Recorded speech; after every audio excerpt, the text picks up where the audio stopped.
Ross! Did you go into work on your day off again? Man, you gotta be kidding me! Are the wages at your crummy factory job really that bad? So you gotta keep going in when you should be at home chilling? Sucks to be you! I, on the other hand, am a manager at a world-famous major company, respected and admired by all. I'm so grateful I went to college. Best decision of my life! It's a weird feeling to be so far ahead of my big brother in life, but I guess you get out what you put in, huh? If we're honest, you were basically screwed the moment you decided not to go to college. I mean, who does that these days? Yep, it's factory life for you, now and forever. Hi, Eric. I see you're being as unpleasant as humanly possible, just like always. You don't mince your words, huh? Things are crazy busy right now because we're going through the busiest period of the year. That's the only reason I came in on my day off. Nothing to do with needing the money. I wanted to help. We may be a small-town factory, but things have been going really well ever since we landed the patent on those new medical devices. Our brand's becoming more well-known by the day. My salary's not exactly shabby. I see! Anyway, where do you think the money to put you through college came from in the first place? You think it fell from the sky? I thought it came from the insurance money from when Mom and Dad died in the car accident. How many times are you gonna ask me the same crap? Until you understand it, which sadly seems like it could take a while. How many times do I have to tell you the payout from the crash wasn't that big? I tried showing you the insurance documents so it'd finally go into that thick skull of yours, but you didn't even seem interested in looking. This is why you're poor, big bro. 'Cause you waste all your time doing useless stuff. Looking at a bunch of old documents isn't gonna make me rich, and it's not gonna magically turn you into a college grad. That's not the point. You're right. This boring crap ain't why I messaged you in the first place. Huh? Did you actually want to talk about something? Alright, so listen to this. You ready to be surprised? Me and Sandra, we're getting married! Oh, wait, what? That's Sandra? You mean the Sandra from our class at school? The one who people used to say was unobtainable? And out of everyone's league? Yep, that's her. So you know her then? Even though you're 10 years younger than me. That's weird. One of my classmates in middle school was related to her. I don't know her myself, though. I see. Well, if you know her, this should go a lot quicker than I expected. Did you know that her family are the biggest landowners in town? And how it's basically said that they run the place? I had heard rumors. You know how things get around. I heard that her dad's the head of the family right now. But his health isn't what it used to be, so either Sandra, or whoever Sandra marries, is set to inherit the position and take over as Don. Is that right? Bingo! I managed to bag myself the daughter of the most powerful family in town! That's why I'm cutting you out of my life! Excuse me? I'm confused. How are we getting from A to B here? What? Think about it! Can you imagine how embarrassing it's gonna be for me to explain to my rich new family that my big brother doesn't even have a college degree? Embarrassing? Living in poverty and destitution with you was also a big factor in my decision. I've been desperate to get away from all this, and away from you, for a long time now. That's why, as soon as I landed my job, I moved out and got my own place, alone. I just had to get some distance between us before I cracked up. Living in poverty and destitution? Come on, Eric, that's not fair. Look, I know the period just after Mom and Dad died was rough, but things got better after that. I did my best to give you everything you needed. Nope! You're missing the point. I'm talking about way before that. Your life was an epic dud at the point you decided not to go to college. That's where me and you, we parted ways, even if we were still together physically. You know, the people you associate with in life are important. Right, bro? We influence each other. And I can't risk being influenced by a loser like you a second longer. My marriage to Sandra will be the beginning of my glamorous new life of celebrity and luxury. I'll be loved, admired, and adored by all. Signing autographs will be a daily occurrence. I can't wait. You're nothing but an eyesore getting in the way of my bright, promising future. Your very existence is jeopardizing my shot at true happiness. I see. I did kind of get the feeling you were looking down on me for a while now, but I had no idea you hated me this much. Back when Mom and Dad died when you were 5, I did everything I possibly could to make sure you had everything you wanted. I wanted my little brother to be happy. I never asked for a foster dad. Especially not one without a college degree. This could have all been avoided if you just accepted Uncle Jim and his wife's offer to take me in. But you had to be stubborn and turn them down so you could play the hero, didn't you? This is all your fault! Huh? Uncle Jim? Are you still in contact with Uncle Jim? Why wouldn't I be? He's the only relative I have left. You make a big song and dance of being the one who got me through school and into college. But in reality, it was thanks to Dad's insurance money, wasn't it? And who told me all about that money? Uncle Jim. Huh? Is that why you believed everything he said and wouldn't even hear out what I had to say? I told you to stop speaking to him, Eric.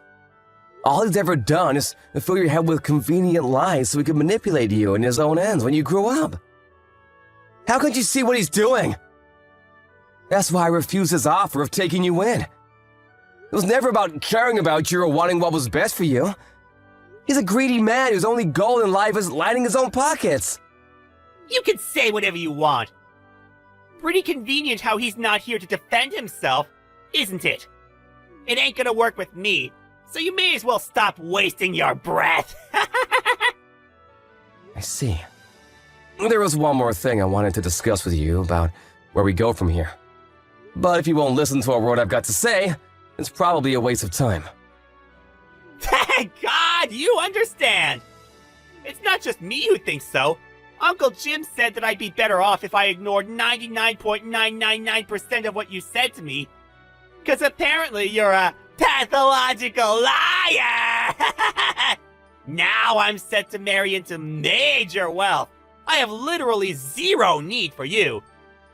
So I figure I can finally cut you out of my life for good, like I've been wanting to do for a heckin' long time.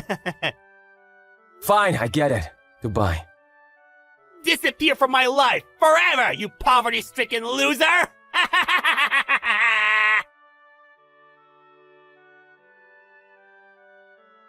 Hey, Ross, you got a minute? Good evening, Ginny. How's it going? Is this about what we talked about before? No, it's about something else this time. Have you heard about your little brother's engagement? Huh? Oh, that. Sadly, yes, he was bragging about it a few days ago. Oh yeah, I totally forgot. You and Sandra are related, aren't you? I remember hearing that. Yep, you heard right. We're second cousins. Look, Ross, there's something I think you should know about this engagement. What is it? I'm just gonna come straight out with it, no matter how weird it might sound. Your little brother Eric's involved in a plot with your Uncle Jim and his wife. Huh? I happened to see Eric drinking with his friends at a local bar. I think he's a regular there. I've seen him a few times before, too, if I'm not mistaken. Anyways, it seemed like he was celebrating something, and he got blind drunk. I don't make a habit of eavesdropping on people, but he was so loud I couldn't help it.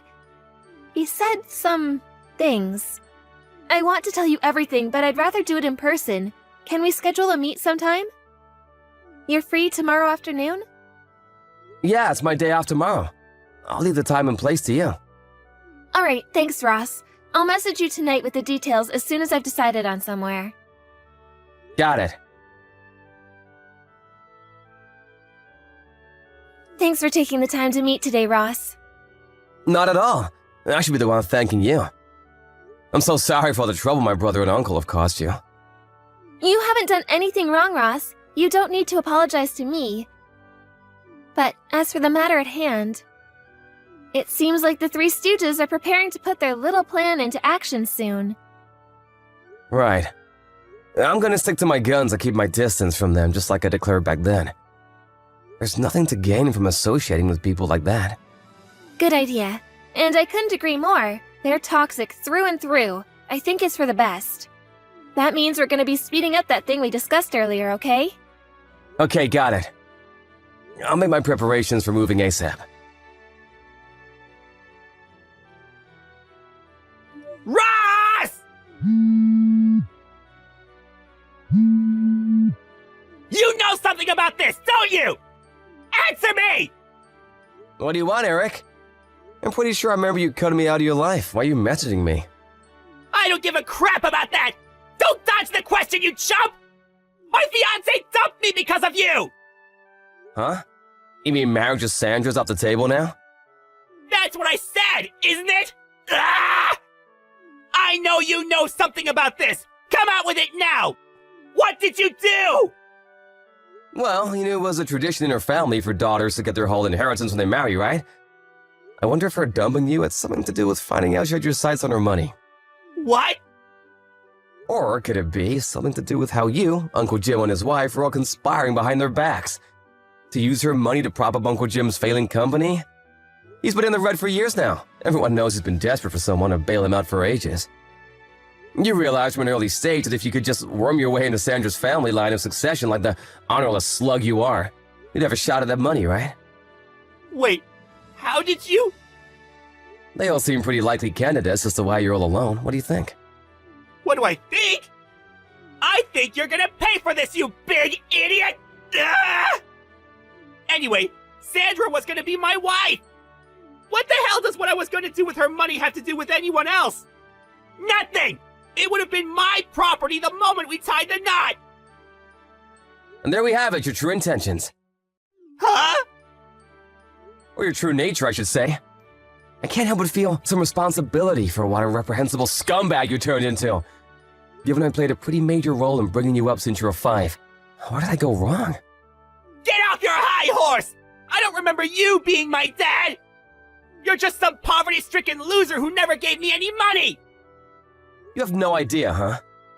You still think your college expenses came from some magical never-ending insurance fund, don't you? Well, I've got news for you, boyo. What? It's the truth, isn't it? That's how I went to college! You'd have known this if you had any interest in your family. But even while Mom and Dad were still alive, our family never had much money. Huh? I'm pretty sure I mentioned this before, but Mom and Dad were employees at Uncle Jim's company. They'd been there close to a decade at the time of the accident. But Uncle Jim, being the stand-up guy he is, used Dad's quiet, conflict-averse personality as an excuse to drop his salary as low as he possibly could, knowing he'd never dare question it. The name on Dad's insurance policy wasn't mine or yours, but Uncle Jim's. What little savings Mom and Dad did have were blown on a huge, unnecessarily extravagant funeral by Uncle Jim. So he could point and say, "Look what I did," while bragging to everyone about what a great send-off had given them. That flashy funeral wasn't just paid for by Mom and Dad's savings either. He also borrowed from some of his friends and refused to pay them back afterwards, leaving them penniless. What the hell? Uncle Jim did all that stuff? If I was older and knew more about the world back then, I would have done whatever I could to stop him. But I was a middle school kid who just lost his parents in a horrific accident. I could barely even process what was going on, so I was in no position to do anything about him. He took everything. Insurance money, Mom and Dad's savings, and even stole from his friends. Uncle Jim did that? That's not even the last of it. After that, I caught wind of his plan to take custody of me and you so he could exploit us as free labor at his company one day when we were old enough to start working. Knowing what he was like, I was sure that was his aim. And I was willing to stop at nothing to prevent him getting his way. He'd taken everything by this point. There's no way I was going to let him turn us into slaves. But then you grew up, went out into the world. Developed ideas and desires of your own, and, well, you did what you did. I was never going to be able to control you forever. And that's where we are now. How could this be? No. No. This can't be happening. This isn't the first time you've done something like this. The signs have always been there. Should have known back then when you looked down on me and wouldn't listen to a word I said, even back then. And you know what? There was a part of me that had my suspicions. But I didn't accept my own little brother thought so little of me. I mean, who would? Wish I'd noticed sooner. But I deluded myself with a comforting lie. Ross! But you're an adult now. It's time for you to decide on your own what kind of life you want to live. For you to make your own mistakes, and to suffer the consequences of them too. What? On my own? I won't be there to get you out of trouble anymore, Eric. Ross! No! Please! Ross! I got fired! Or rather, they're letting me jump on my own before they push me! I just found out that my company and Sandra's dad's company are just about to enter business negotiations to become long-term trading partners! My boss said it would be bad for the company to have someone like me around at such an important time! He basically said if I didn't resign, they'd fire me! I had no choice! I thought you'd come and help me, so I gave all the higher-ups a good verbal dressing down! I really gave him one form, then slammed my resignation papers down on the desk! But, Ross, where did you go? When I asked Mavis, the next-door neighbor, she said she saw you packing your things into a moving van over a week ago! She said you also resigned from the factory in town a few months ago! Like, what the hell? Is it true? You never told me that! Ross, please, I'm begging you! Where did you go? Please respond! Help me! My situation is desperate! I'll do anything! Ross! After everything that had happened, I decided it would be best for me and my little brother Eric to live apart and lead separate lives. By the way, while all of this had been going on, Ginny invited me to work at the company she and her friends from college had launched together. And with that, I switched jobs and became the head of their Seattle branch, where I played a major supporting role for Ginny. I'm super grateful for her, and honestly, she couldn't have invited me at a better time. I get reports on my brother from my old friends who still live in town from time to time. Apparently, things aren't going so well for him anymore. Last I heard, he was left with no choice but to move in with his Uncle Jim, whose true nature he was now fully aware of, and his wife in their cramped one-bedroom apartment. But Uncle Jim, being Uncle Jim, he was up to his ears in debt after his company finally went bankrupt of years of teetering on the edge. As anyone could have predicted, my little brother Eric was forced to clean up the mess by taking on the debt repayments. How does he come up with the money, you ask? By working 4 jobs, wow! Not only that, but he also owes Sandra a hefty sum in compensation for the attempted inheritance fraud they tried to pull. So he's engaged in the struggle of his life with no light at the end of the tunnel. Do I feel sorry for him? Not one bit. Actions have consequences. And it's time for him to face them like a man. This is the life he chose. As for me, my efforts to forge out a new life for myself are well underway.